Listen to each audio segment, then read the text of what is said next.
Dankeschön.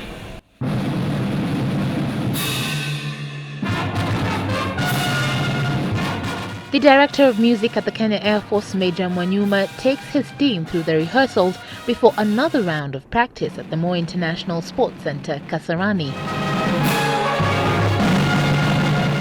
His is the Kenya Air Force Funfair team, one wing of the Kenya Defence Force's men and women who will form part of the Guard of Honour during the inauguration of Kenya's fourth president next Tuesday.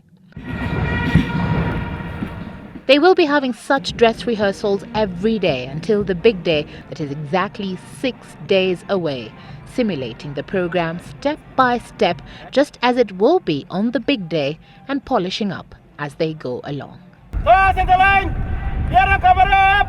Turn, stand! Left hand divisions! Good, open up! Sprint!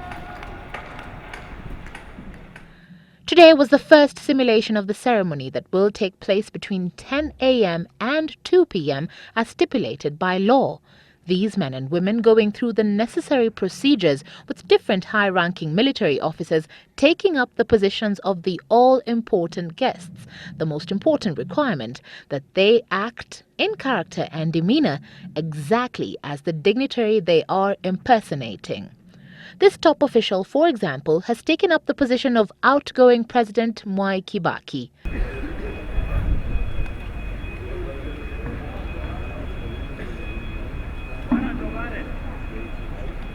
He immediately takes up his role in a slow walk, just like President Kibaki would, to inspect his final Guard of Honour as Commander-in-Chief of the Armed Forces and Head of State.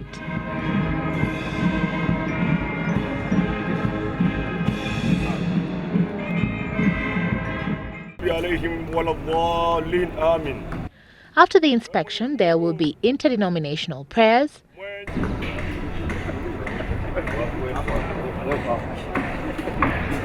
and then soon after, the President-elect Uhuru Kenyatta will take his oath of office administered by the Chief of Register of the Judiciary Gladys Boss-Sholay and witnessed by Chief Justice Dr. Willy Mutunga. Kenyatta will take 2 oaths as dictated by the Constitution under Article 141.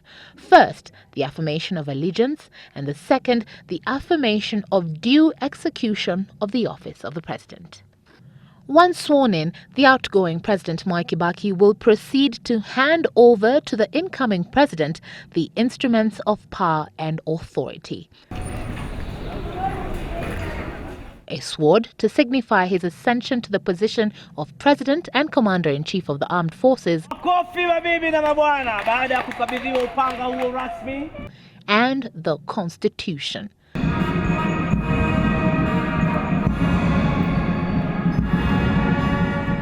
The national anthem will then follow to symbolize the change of guard.